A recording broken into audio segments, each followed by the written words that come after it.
Welcome to Wellness Rebranded. We know there's so much conflicting health and fitness advice out there. And you're tired of the senseless and toxic diet culture noise. You're ready to tune into your body, feel empowered around food, and focus on your true health and well-being. Welcome to the Wellness Rebranded podcast. We're the healing trio of your health and wellness anti-diet dreams. I'm Tara, personal trainer. I'm Elizabeth, registered dietitian and certified intuitive eating counselor. And I'm Maura, licensed clinical social worker. Together, we're pushing back on diet culture, hustle culture, and toxic positivity to help you practice genuine health-promoting self-care.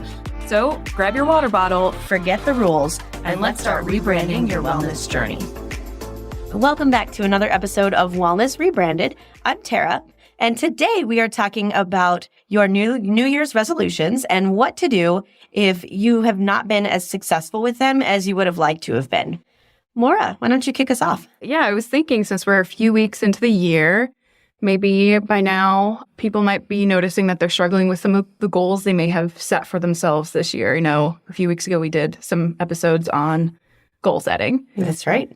So how to handle it when they slip or they find themselves maybe losing sight for those goals. How often have you guys decided to try something new or set a goal and you do find yourself like committed at first and then maybe a few days or a week or a month? I'm laughing because this was literally me on January 3rd. I was going to say frequently I set goals. Usually I set goals in like January and September. Those are like my two big times to kind of like assess my life and see where I need some improvement. And I either crush my goals or absolutely don't even try and fail immediately. Yeah. Just one or the other. Yeah. I'm curious for you guys, like, can you kind of talk me through the process if either of you would feel comfortable sharing? So my goal for this year was and still is to do more meditation and yoga and really just try to cultivate inner calm. So also maybe some journaling. And the last few days of 2022 and the first few days of 2023, I was on fire. I was getting up every morning. I was meditating. I was journaling. It felt really great. And then January 3rd and 4th happened and I didn't get to it that morning. We were traveling. And then a couple other mornings, I didn't get to it. And this is very relatable. yeah. Right. Only this year I have a new strategy. I mean, you had said a second ago that it's still your goal. So I was like, ooh, love it. Okay. It is still my goal. And I guess somewhat ironically, one of the things that jumped out at me in one of the meditations I did, which is, you know, it's all about trying to notice. I think of you all the time because it's notice the thoughts with just sort of notice them, watch them come and go, and then redirect your focus, right? Back to your breath, back to your body, back to whatever it is. And it sounds like I did this meditation. Yes, absolutely. And one of the things that was said by one of the meditation teachers was, it's okay if you notice that all of a sudden you're having that monkey mind and thinking about 17 other things, just simply redirect your attention. And he said, simply begin again. And that's what I've been doing. That phrase, I love that phrase. Simply begin again is in my head. And so I did that. There was 3 days I didn't do it. I'm like, okay, who cares? So what?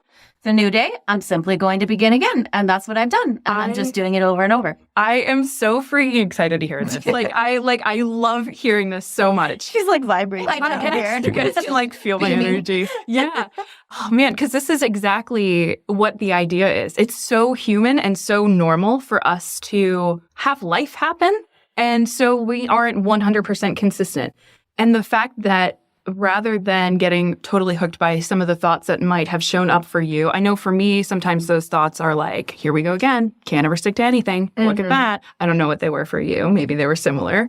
You're not there. Yep, we're not doing it. I might as well quit. Or just like, yeah, maybe that intention wasn't meant to be. Right? Yeah. I feel like it clearly wasn't meant to be. So it wasn't meant I'll to just be. move on. Yeah. I'm laughing because that's kind of where I was. If you guys remember to the goals episode, I said that two of my goals were to get like financially fit, which I'm crushing, by the way. Hey. And my second was to like block out time in the middle of my day so I can like do a workout and take a shower on a regular basis and, you know, like have some me time. I haven't done that even a little bit and I haven't thought about it until like right now. Simply begin again. Yeah. That's the plan. Yeah, but I like that maybe your mind is convincing you like, oh, this wasn't even that important.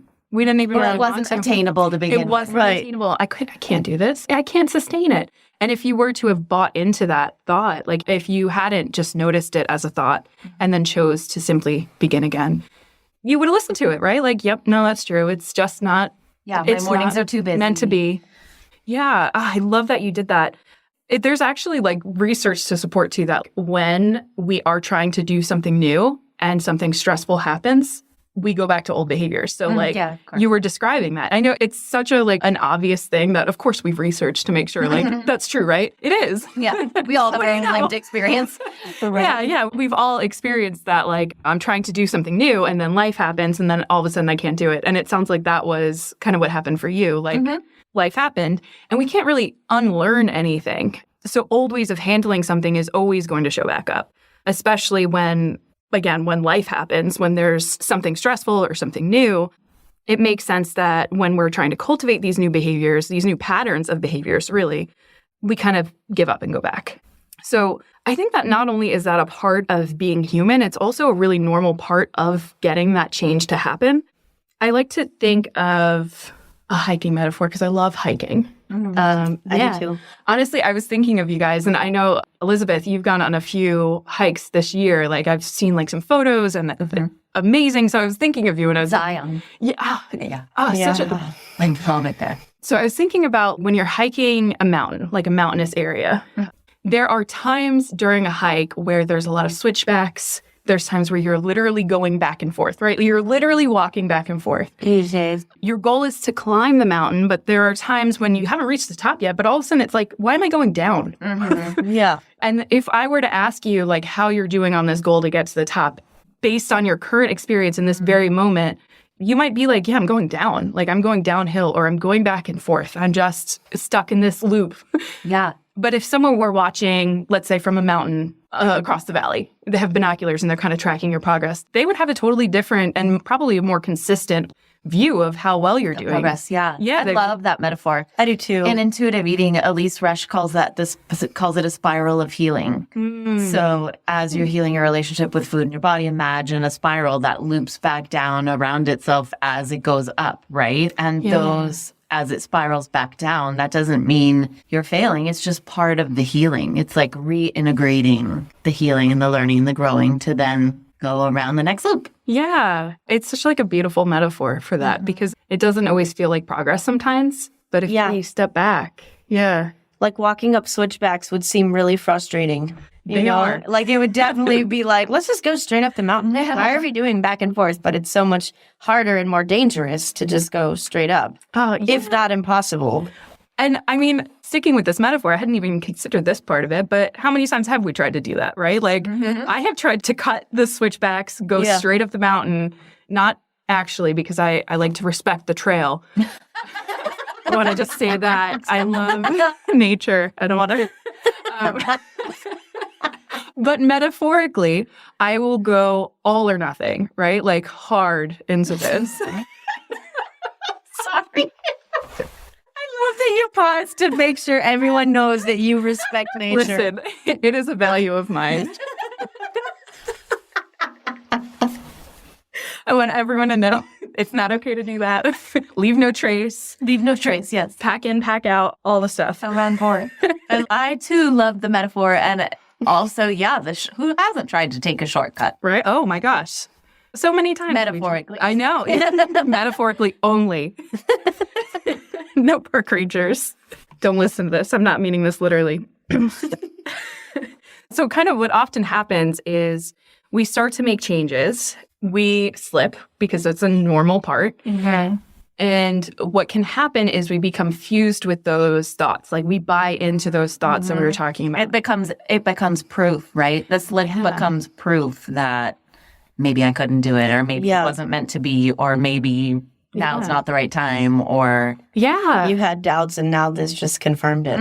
Yeah. We get like really fused with that and then we abandon the goal, right? Like I also think this is really appropriate, the flip side too. Like success begets success. Yeah, me too. When we start seeing like, man, I did this awesome thing, it makes us want to do more awesome things and be successful at them. 100%. I always share with my clients that the things, like when people are working on specific behavior change and setting specific goals and intentions, that the things we'll work on are deceptively simple, So I always couple that with simple doesn't mean easy because Right. you're not currently doing Totally. it, right? Yeah. But then also the point is for it to be so simple so that you can totally crush it, feel really Yes. good about it, and have the momentum to launch you into the next step that I love makes it. you feel good. Yeah. I use the same thing in the gym. Yeah.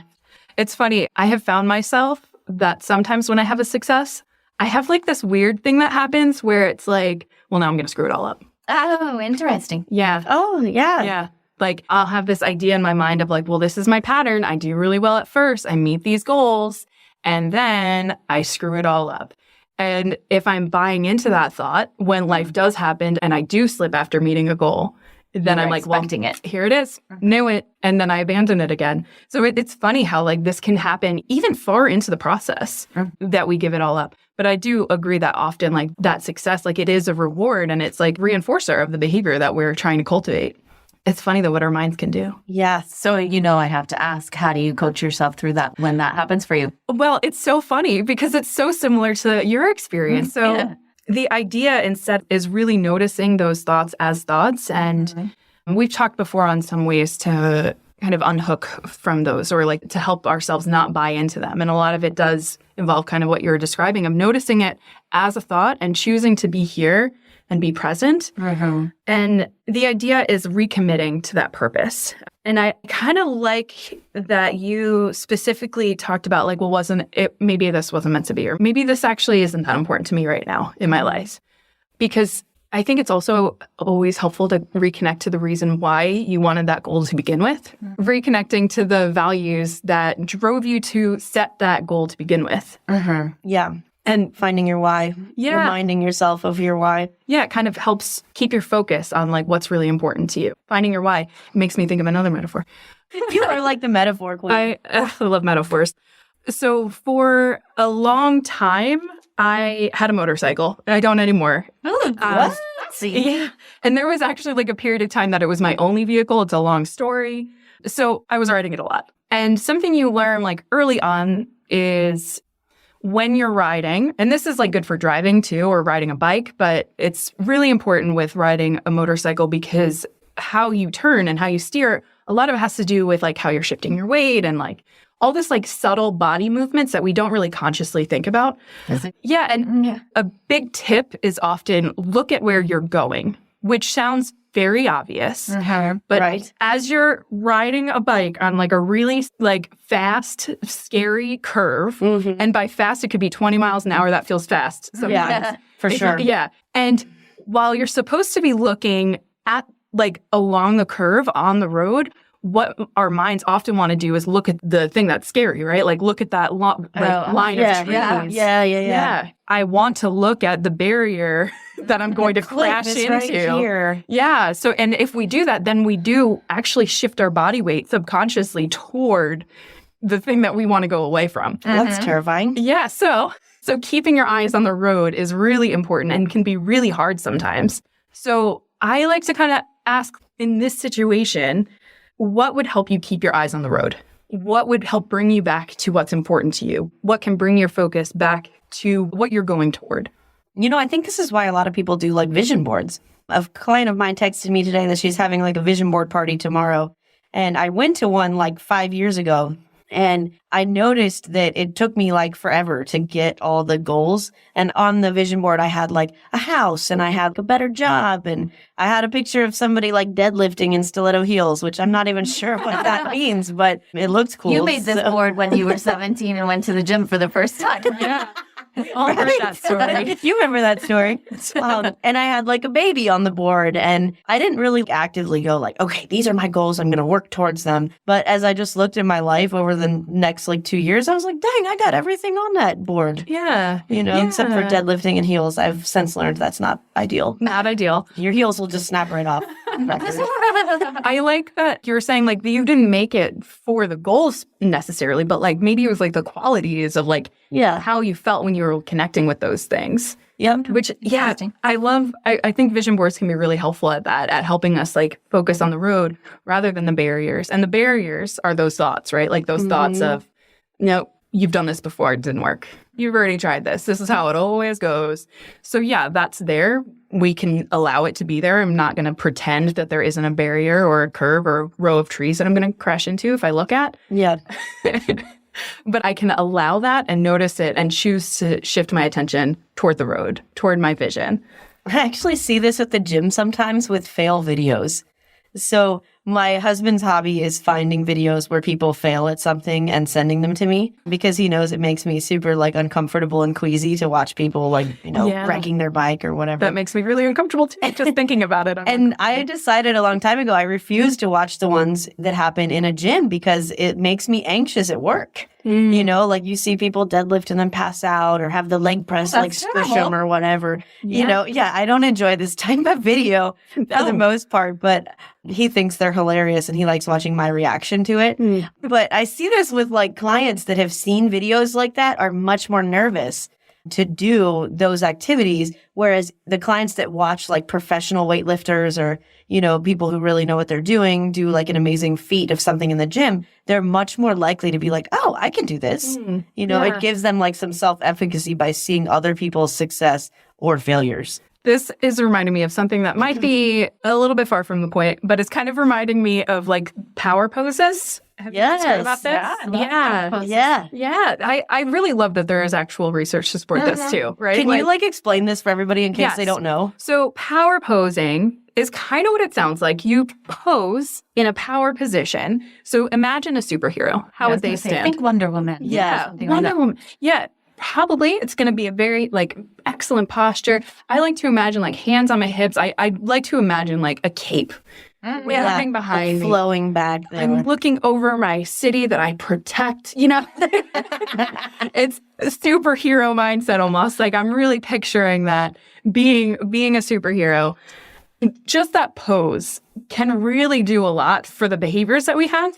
We are more likely to make riskier decisions, which for a lot of us is actually a helpful thing, not for everybody. But in the gym, right? They're more likely to maybe do something that scares them a bit than someone who has a different kind of posture. They're going to be more likely to retreat. I've never used this in the gym, but I sure am going to try it now, and I'll let you know how it goes. Yeah. It's funny. There was one study that was done that looked at illegally parked cars. I want to say it was in New York. I love this study already. I know. Man, wait, we're talking about goals? Anyway, it was more likely for an illegally parked car to be one in which the seat allowed for a more confident posture. There was more room, more leg room. It was more of a relaxed kind of power position, which I don't know all the variables. Stretch, I don't know how likely. Yeah, it's interesting. I will be honest, and I only read the abstract, but I just find that really interesting. I think that's a really funny thing. It's very telling about their owners. Yeah. I'm sure there are so many other variables to consider here, but I recommend power posing before a job interview. Yeah. So any of you guys giving a presentation, speech, something like that. Hit that power pose for a few seconds. It only is 5 seconds. It has to be, right? Yeah. Asking for a negotiation. I think 30 seconds is often what they say, but it could be 5 seconds. Yeah. And also seeing if you can do that during too, holding that posture during the thing that you're doing. If you're asking for a raise, we're talking about goals. Thinking about your goals, you can imagine yourself kind of method acting a person who has these things in their life, right? If you were to method act someone who has all the wonderful things you want, you'd probably hold yourself in a similar way. And interestingly, our behavior might shift because of that.